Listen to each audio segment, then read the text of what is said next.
Hi, scientists. We're back today to finish up with pollination and plant reproduction. This is our second part. So let's think back to yesterday and what we learned, and let's take a look at our target for today. So today we are going to pretend that you are a bee. So today I will be a bee and pretend to pollinate a flower. What?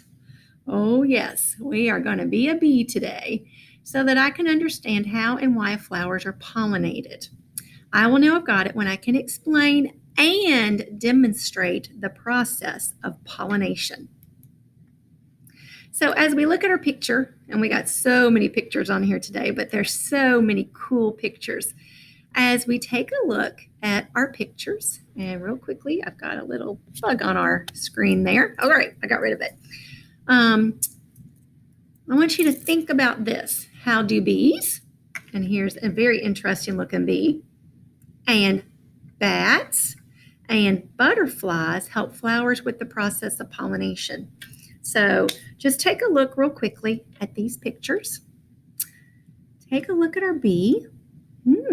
Looks like something's on our bee. Take a look at your butterfly. Look at your butterfly structures. What is that butterfly doing? And then also take a look at this bat. I really found this interesting. So as we look at that, let's think about how these would help with the process of pollination.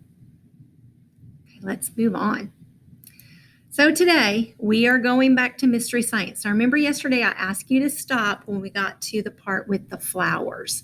So today, and we've got a little insect on my screen. Let me see if I can get rid of that guy. There we go.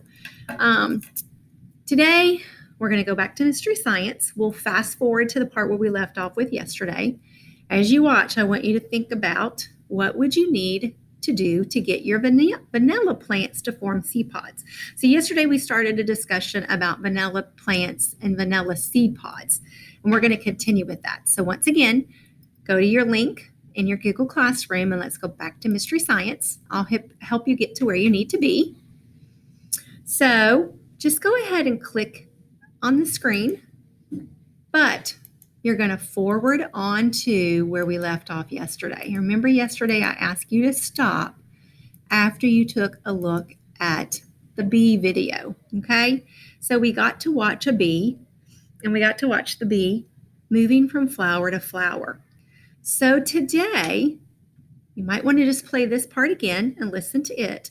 And then after that part, you'll hit your blue arrow again. And we'll continue with the flower. So you know that a flower needs... Okay. The stigma needs pollen. After that, I want you to think about, so now what would you do in order to get your vanilla plants to form seed pods? Think about that. And we're going to learn a little bit more about plants and pollination. Click that video. So now that your vanilla... And then you're ready to, after you watch that section, click Be Thinking, what other animals drink nectar from flowers? Hint, think of other animals you've noticed hanging around flowers. And then just keep going. And then you'll be ready for your activity, which is what you're going to work with your teacher. So let's go back to our teacher screen. You'll come back to this in just a little bit. So when we left off, as we finish up that video before we're ready for the activity, I want you to think about this vocabulary word, nectar, the sugary liquid that a plant makes in order to attract animals like bees to land on its flowers. So as you continue from your vocabulary, then you're going to now work with your teacher on your guided practice and your independent practice and reflection and assessment. So today with your teacher, you will be making a model of a flower. Have fun pollinating flowers.